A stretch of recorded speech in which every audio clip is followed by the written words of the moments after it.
ocasión vamos a estudiar el tema de los temas. El Evangelio.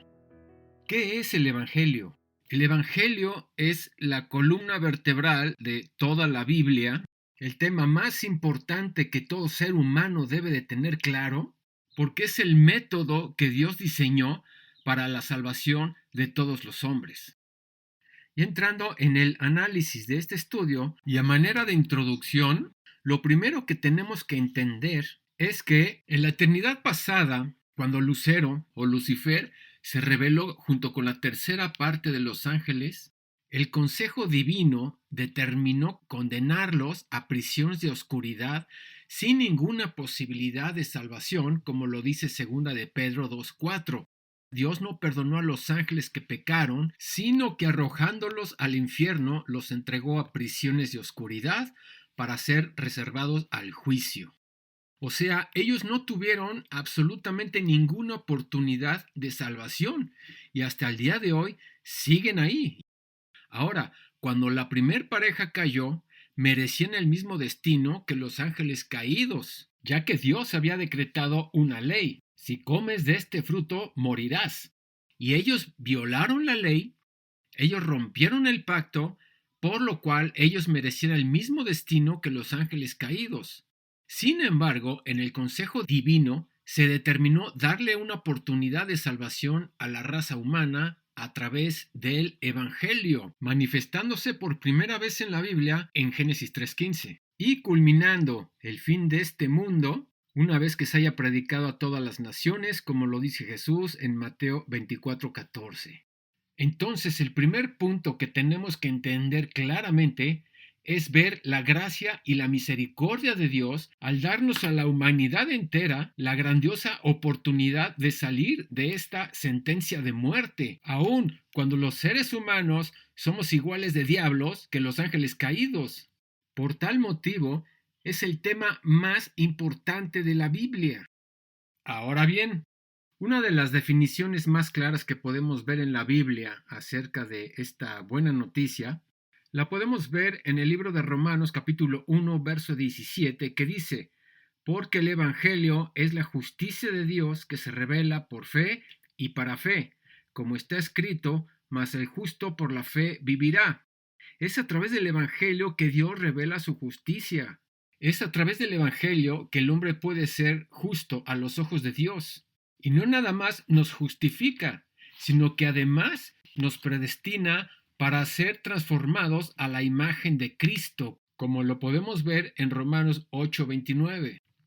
Porque a los que antes conoció, también los predestinó para que fuesen hechos conforme a la imagen de su Hijo, para que Él sea el primogénito de entre muchos hermanos. Entonces, como el Evangelio está presente desde el inicio de los tiempos después de la caída a través de Génesis 3:15 y lo vemos hasta el final del mundo en Mateo 24:14, vemos cómo toda la estructura de la Biblia está relacionada al Evangelio, como a continuación lo podemos ver. El Antiguo Testamento es la introducción al Evangelio.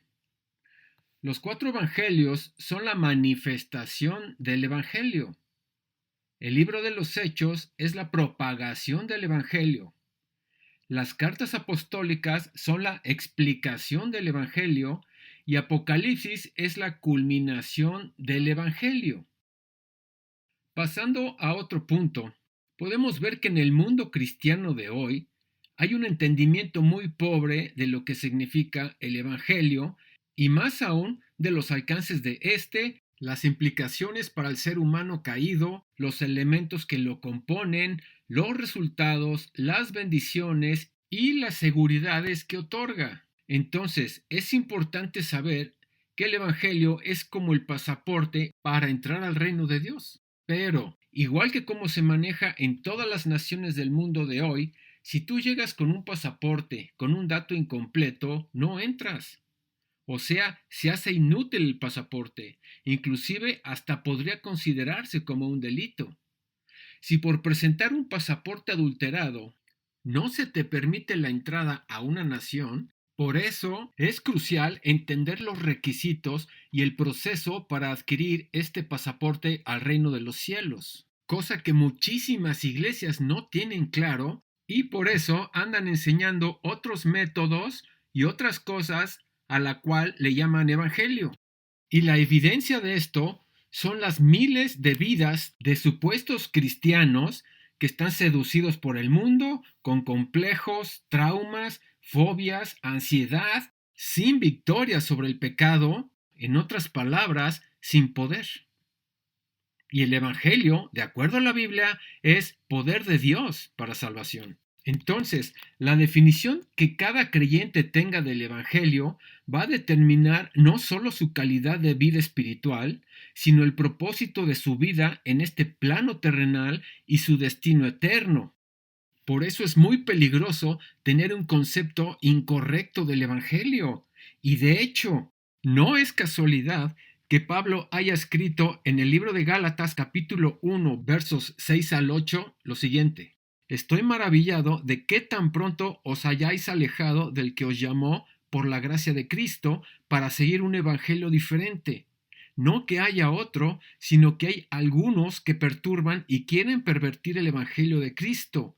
Mas si aún nosotros o un ángel del cielo os anunciare otro evangelio diferente del que os hemos anunciado, sea anatema. La Nueva Traducción Viviente todavía lo dice más claro y además se ajusta a todo esto que estamos viendo. Dice: estoy horrorizado de que ustedes estén apartándose tan pronto de Dios, quien los llamó a sí mismo por medio de la amorosa misericordia de Cristo. Están siguiendo un evangelio diferente que aparenta ser la buena noticia, pero no lo es en absoluto. Están siendo engañados por los que a propósito distorsionan la verdad acerca de Cristo. Si alguien, ya sea nosotros o incluso un ángel del cielo, les predica otra buena noticia diferente de la que nosotros les hemos predicado, que le caiga la maldición de Dios.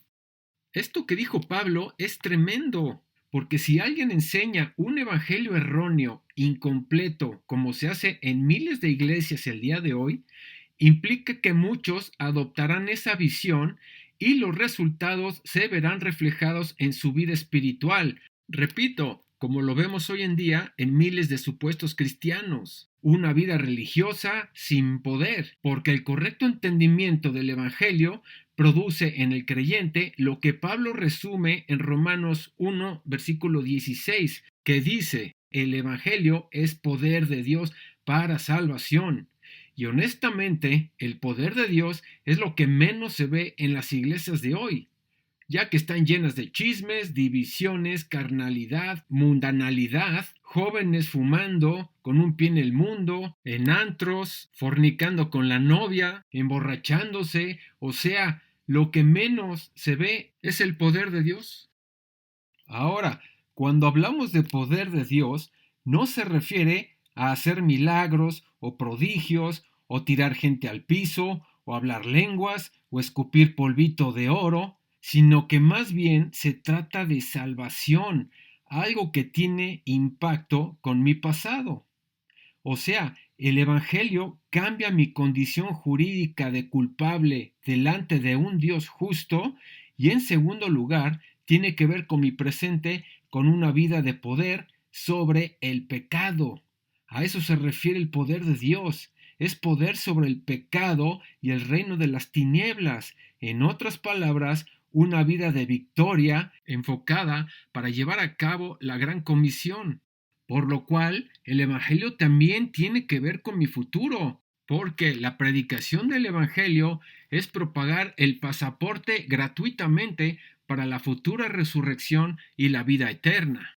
En resumen, el verdadero Evangelio impacta mi pasado porque cancela todas mis injusticias y me ha hecho justo delante de un Dios justo, lo que produce en mí un sentimiento de gratitud. El Evangelio impacta mi presente porque ahora me da poder para poder vivir una vida en victoria, produciendo en mí un sentimiento de seguridad. Y también el Evangelio impacta mi futuro, porque además de tener garantizada mi salvación y la vida eterna, Dios me ha comisionado a propagar el Evangelio a todas las naciones, produciendo en mí un sentimiento de propósito en esta vida. Por esto último es que Jesús en la Gran Comisión nos manda únicamente predicar el Evangelio. Jesús no dijo, vayan y prediquen teología, o vayan y prediquen profecías, o vayan y prediquen escatología, o raíces hebreas, o raíces griegas. Nada de esto. El único tema que se nos manda a predicar al mundo inconverso es el Evangelio. ¿Podemos ver ahora la importancia de lo que significa? Que no es un tema más. Recuerdo en una ocasión que me invitaron a compartir a una iglesia, les compartí de todo lo que implica el Evangelio. Y al final de la conferencia, alguien me dijo, oye, qué buen tema, como si fuera un tema más. Perdóname, pero es el tema. Ya vimos que es la columna vertebral de toda la Biblia. Por eso es más que todos los temas. De hecho, todos los temas que se hablen o que se prediquen en las iglesias tienen que estar relacionados al Evangelio o por lo menos apuntar al final de la prédica al Evangelio, porque si no se hace esto, la prédica no pasa de ser simplemente una clase de historia o una plática motivacional donde solo se transmite información que te va a poder emocionar, te va a poder conmover, te va a poner a pensar. Tal vez te ponga a llorar, o te va a asombrar, o te va a admirar, o hasta te va a moralizar. Pero eso no convierte a la gente. Es puro conocimiento. Y desgraciadamente, muchas personas, o la mayoría de las personas en las iglesias, sí son emocionalmente tocadas, moralizadas, pero al no vivir el evangelio correcto, no hay poder en sus vidas. Es pura emoción y eso se acaba. Eso no es poder de Dios. Puedes estar emocionado un día, 2 días y haber llorado y todo eso, o decir que sentiste la presencia porque además te ponen música profesional, así con humo, con luces, para que las emociones lleguen y te hacen creer que tienes la presencia del Espíritu Santo y todo esto, pero después de 3 días ya estás otra vez viviendo tu vida sin poder, regresando al mismo estado en el que estabas.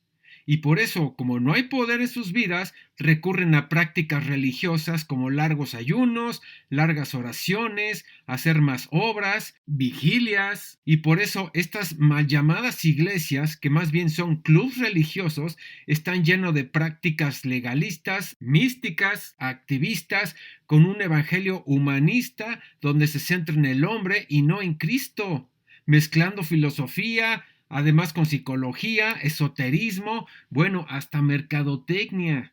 Es increíble que haya pastores que hasta contratan agentes de marketing para ver cómo jalar más gente a su iglesia. Esto es totalmente torcido a la voluntad de Dios. O sea, todo esto es parte de un mal fundamento, o sea, una mala comprensión de lo que es el Evangelio. Y tristemente es una realidad que la mayoría de los pastores no tienen un entendimiento correcto del Evangelio. Es increíble. Pueden ser teólogos o puede que tengan doctorado en divinidades o que sean muy estudiados, muy elocuentes, muy amables, sinceros, pero sin el correcto entendimiento del Evangelio.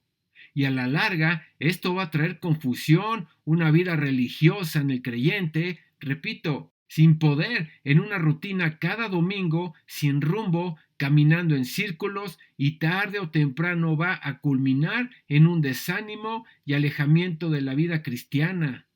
Pues cómo no va a ser aburrida y cómo no van a estar desanimados si están caminando en círculos.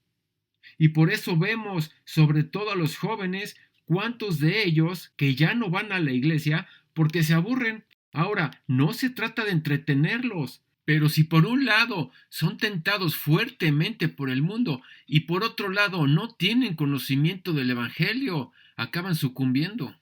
Los cristianos necesitan conocer el Evangelio, porque el Evangelio despierta la fe, o sea, despierta el arrepentimiento, porque parte de este es precisamente hablar del problema fundamental, o sea, hacerles ver que eres un delincuente delante de un Dios justo, que te encuentras bajo la ira de Dios y que mereces la justicia divina, y eso es algo grave. Eso es lo primero que tiene que entender cualquier persona que se encuentra bajo la ira de Dios. Pero si no se les enseña esta verdad, no van a apreciar la medicina. Y el evangelismo que vemos hoy es decirle que Dios les ama, que Dios ama al pecador pero odia al pecado, que Dios tiene un plan maravilloso para tu vida, que Dios quiere bendecirte, que Dios te ama así de sucio como estás. Entonces la gente dice, Dios me ama, qué bien, yo también me amo. Dios tiene un plan maravilloso para mi vida. Qué bien, yo también tengo planes maravillosos para mi vida. Dios quiere bendecirme en mi vida. Qué bien, yo quiero aceptar esas bendiciones. Yo quiero que me prospere en la vida. Yo quiero ese Dios.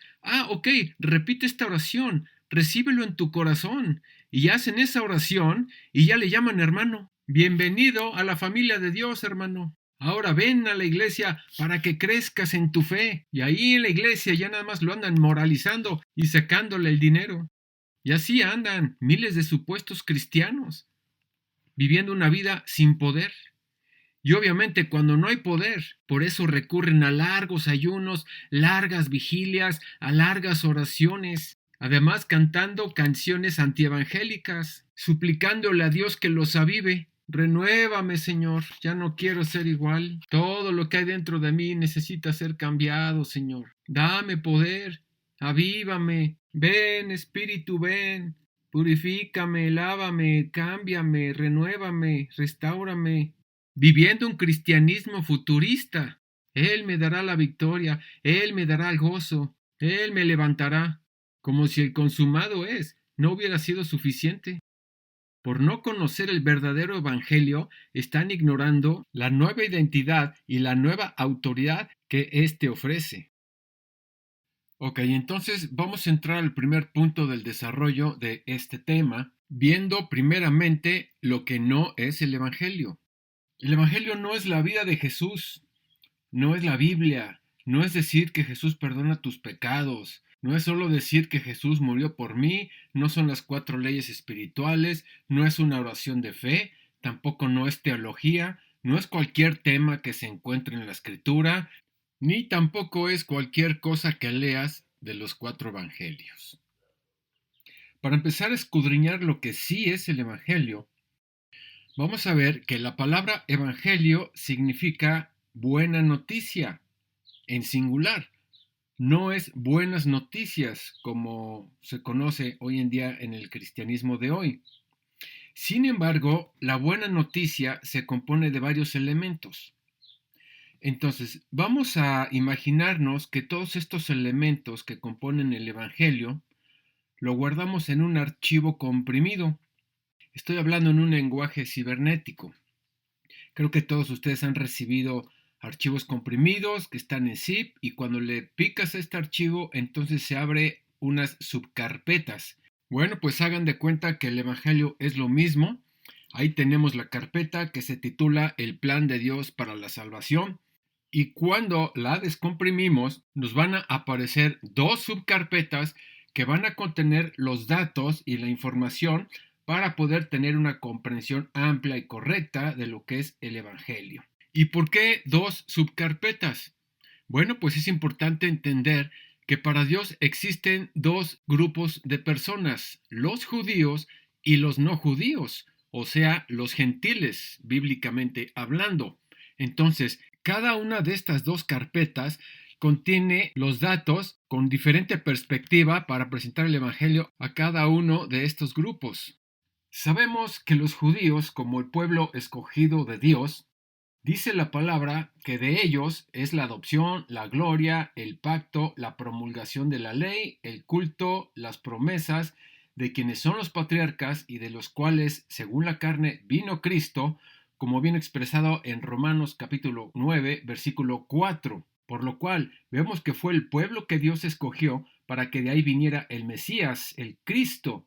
Y los gentiles es el resto de la humanidad como nosotros, que incluye todas las razas y grupos étnicos. Entonces, precisamente por ser grupos diferentes, la Biblia nos muestra estas 2 maneras de presentar el Evangelio a cada uno de estos grupos de manera específica, con elementos específicos en cada grupo y bajo diferentes perspectivas. Entonces, por un lado, es el Evangelio visto desde el punto de vista mesiánico para los judíos y el Evangelio visto desde el punto de vista jurídico para los gentiles. Y es importante aclarar que ambos evangelios convergen en la cruz. No es que haya dos evangelios, es el mismo, pero sí nos muestra la Escritura que hay dos maneras de presentarlo a estos dos grupos de personas, los judíos y los gentiles. En el espacio para los comentarios de este video podrán ver los enlaces para ingresar a cada uno de estos estudios donde se desglosa y se explica cada uno de los elementos que lo componen. Para cualquier duda o comentario, puedes dejarlo en el correo alianza.emanuel@yahoo.com.